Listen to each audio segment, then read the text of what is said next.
बिहार में दूसरे चरण का मतदान संपन्न। यूपी एमपी सहित कई राज्यों में विधानसभा उपचुनाव के लिए भी हुई वोटिंग। बिहार में 94 सीटों के लिए डाले गए वोट। यूपी में 7 विधानसभा क्षेत्रों में वोटिंग। प्रधानमंत्री नरेंद्र मोदी को भरोसा, बिहार में फिर बनेगी एनडीए सरकार। तीसरे चरण के चुनाव प्रचार के लिए बिहार पहुंचे प्रधानमंत्री नरेंद्र मोदी। पीएम मोदी बोले, अब भव्य व आधुनिक बिहार बनाना है। मालाबार नौसेना अभ्यास का पहला चरण शुरू, 4 देश शामिल। बंगाल की खाड़ी में शुरू हुआ नौसेना का अभ्यास। अमेरिका, भारत, जापान, ऑस्ट्रेलिया साझा ताकत दिखाने को उतरे। कासगंज में बेपटरी हुई मालगाड़ी, आधा दर्जन बोगियां उतरी। कानपुर से मथुरा जा रही थी खाली मालगाड़ी, कोई हताहत नहीं। पटियाली गंज डुंडवारा के बीच तड़के 4 बजे हुआ हादसा। लखनऊ में प्रॉपर्टी डीलर की हत्या का आरोप, परिजनों का हंगामा। स्कॉर्पियो की टक्कर से गई जान। मॉर्निंग वॉक पर निकले थे प्रॉपर्टी डीलर, पलटी मिली स्कॉर्पियो, कारतूस के खोखे भी बरामद। यूपी में एमएलसी चुनाव के लिए 5 नवंबर को जारी होगी अधिसूचना। शिक्षक व स्नातक निर्वाचन क्षेत्र की 11 सीटों पर होना है चुनाव। पिछले कई सालों से कवायद में जुटे हुए हैं दावेदार। रूबीना के बाद कविता कौशिक ने उठाए बिग बॉस पर सवाल। प्लेऑफ में पहुंचने के लिए सनराइजर्स को जीत जरूरी। अब खबर विस्तार से।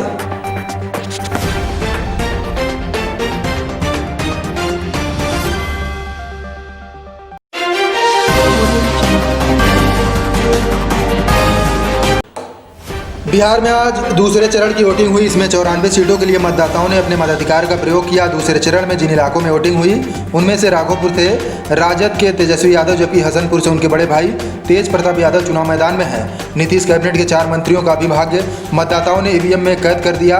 वहीं उत्तर प्रदेश की 7 और मध्य प्रदेश की 28 विधानसभा सीटों सहित देश के विभिन्न राज्यों की कुल 58 रिक्त विधानसभा सीटों के लिए हो रहे उपचुनाव की वोटिंग भी हुई।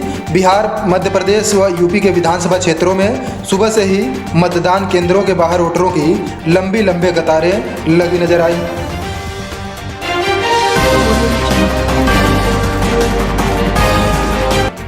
दूसरे चरण की वोटिंग के बीच प्रधानमंत्री नरेंद्र मोदी ने आज बिहार में तीसरे चरण के लिए चुनाव प्रचार किया।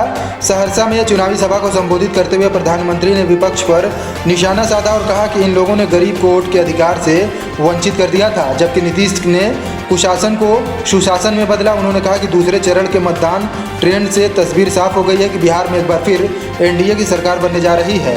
प्रधानमंत्री ने कहा कि डबल इंजन की ताकत से बिहार आत्मनिर्भर होगा।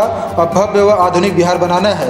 पीएम ने कहा कि बिहार में सामर्थ्य की कोई कमी नहीं है। बिहार में बाकी बची 78 सीटों पर तीसरे चरण में वोटिंग होनी है।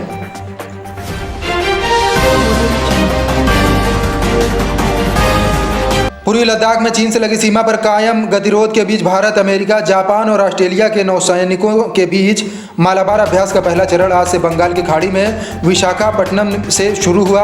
यह अभ्यास 4 देशों के रणनीतिक हितों के बढ़ते संबंध को दर्शाता है। भारत, जापान, ऑस्ट्रेलिया और अमेरिका की नौसेनाओं के बीच पहले चरण का मालाबार अभ्यास आज से शुरू होकर शुक्रवार को समाप्त होगा। इन 4 देशों के इस नौसेना अभ्यास का दूसरा चरण 17 से 20 नवंबर के बीच अरब सागर में होगा। चीन मालाबार अभ्यास को लेकर सशंकित है, क्योंकि उसे लगता है कि यह वार्षिक युद्ध अभ्यास हिंद प्रशांत क्षेत्र में प्रभाव कायम रखने की इन देशों की कोशिश है।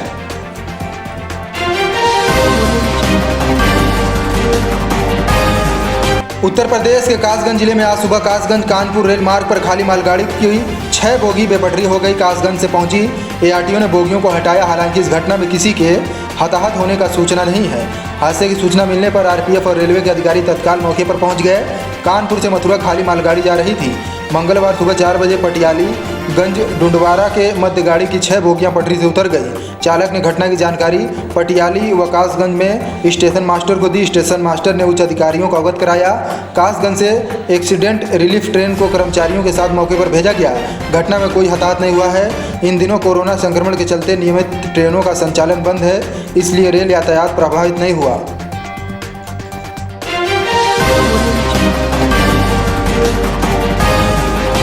उत्तर प्रदेश की राजधानी लखनऊ के मोहनलालगंज में प्रॉपर्टी डीलर की स्कॉर्पियो की टक्कर से मौत हो गई। मौके से कारतूस के खोखे मिले हैं, लेकिन प्रॉपर्टी डीलर के शरीर पर गन स्पॉट नहीं पाए गए हैं। परिजनों ने हत्या का आरोप लगाते हुए हंगामा किया। प्रॉपर्टी डीलर मॉर्निंग वॉक पर निकले थे। मौके पर स्कॉर्पियो कार पलटी मिली है। मौके पर पहुंची पुलिस को कार और कारतूस के खोखे बरामद हुए हैं। सूचना पर पहुंचे परिजनों ने हंगामा करते हुए आरोपियों की गिरफ्तारी की मांग की। मंगलवार सुबह 7 बजे मॉर्निंग वॉक पर निकले विजय प्रताप रावत का शव मोहनलालगंज के पूरन नगर इलाके में मिला। प्रॉपर्टी डीलिंग काम करने वाले विजय प्रताप के शव के पास से 2 कारतूस के खोखे भी मिले हैं। वहीं शव के कुछ दूर पर एक कार पलटी मिली है। मृतक के परिजनों की सूचना पर पहुंची पुलिस ने खोखे और दुर्घटनाग्रस्त कार को कब्जे में ले लिया है।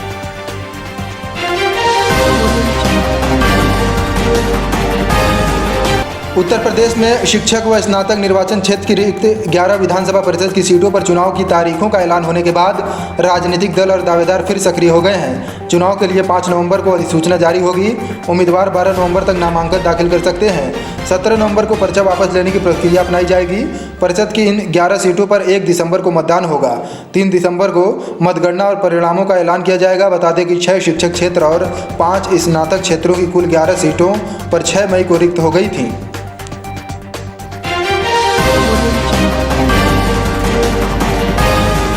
यूपी के औरैया जिले में मंगलवार को 22 नए कोरोना पॉजिटिव मरीज मिलने के साथ जिले में अब तक कुल संक्रमित मिले मरीजों की संख्या बढ़कर 2837 हो गई है।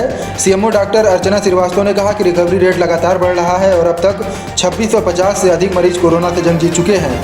जिले में अब तक 3 दर्जन संक्रमितों की मौत हुई है। सीएमओ ने बताया कि ज़्यादा से ज़्यादा सैंपलिंग पर जोर दिया जा रहा है। मंगलवार को मिले 21 मरीजों को होम आइसोलेशन में रखा गया है, जबकि एक मरीज को सैफई मेडिकल यूनिवर्सिटी में भर्ती कराया गया है।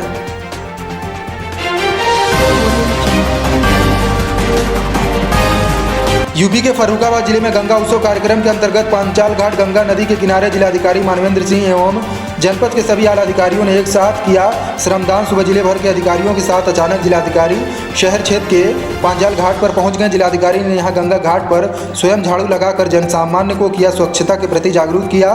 जिलाधिकारी ने गंगा नदी के किनारे रह रहे ग्रामीणों को गंदगी न फेंकने की हिदायत दी, अन्यथा की दिशा में कार्रवाई के साथ जुर्माना लगाने की भी कहा। जिला पंचायत राज अधिकारी तथा प्रधानों को गंगा घाट व घाट पर बनी नालियों की नियमित सफाई कराने के निर्देश दिए। जिलाधिकारी ने शमशान घाट के पास बाल व कपड़ा विसर्जन कुंड का निर्माण जल्द कराने के लिए निर्देश दिए।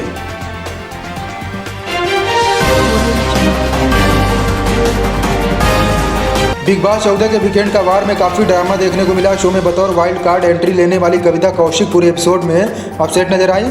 शो के शुरुआत में ही 6 लोगों ने उन पर गैर जरूरी होने का ठप्पा लगाया। एजाज खान संग उनकी लड़ाई हुई, जिस दौरान उनकी काफ़ी बहसबाजी देखी गई। इन सबसे दुखी होकर शो के अंत में कविता का गुस्सा फूट पड़ा और उन्होंने बिग बॉस पर अपनी नाराज़गी जाहिर की। शो में जब सारे ड्रामे खत्म हुए और सभी अपने अपने जोन्स में आकर बैठे तो कविता ने कुछ भी कहने से मना कर दिया। उन्होंने बिग बॉस पर उंगली उठाते हुए कहा, मैंने एजाज को पर किया, मस्ती की, लेकिन बिग बॉस ने वो सब कुछ नहीं दिखाया, सिर्फ मेरी निगेटिव साइड दिखाई, मेरा अच्छा साइड तो दिखाया ही नहीं। बिग बॉस निक्की तंबोली को जिताए, वो आपके शो के लिए अच्छी है। एजाज को पवित्रा को दिखाए, मुझे यहाँ नहीं रहना, मैं घर से जाना चाहती हूँ।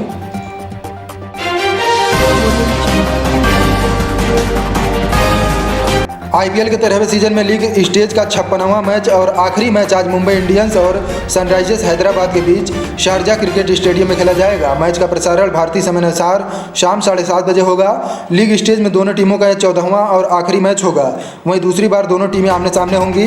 पिछले मैच में मुंबई ने हैदराबाद को 34 रन से हराया था। मुंबई पहले ही प्लेऑफ में अपनी जगह पक्की कर चुकी है। अब अगर हैदराबाद को प्लेऑफ में जगह बनानी है तो उसे हर हाल में आज का मैच जीतना होगा। हारी तो टूर्नामेंट से बाहर हो जाएगी।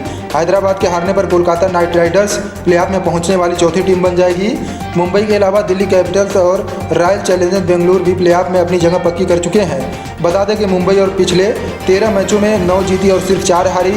वहीं हैदराबाद अपने पिछले 13 मैचों में से 6 जीती और 7 में उसे हार का सामना करना पड़ा है। इस बुलेटिन में बस इतना ही। कल फिर हाजिर होंगे नई खबरों के साथ। हमारे साथ जुड़े रहने के लिए हमारे फेसबुक पेज को लाइक करें, यूट्यूब चैनल को सब्सक्राइब करें और अधिक खबरों के लिए हमारी वेबसाइट www.tejaskhbar.com पर जाएं।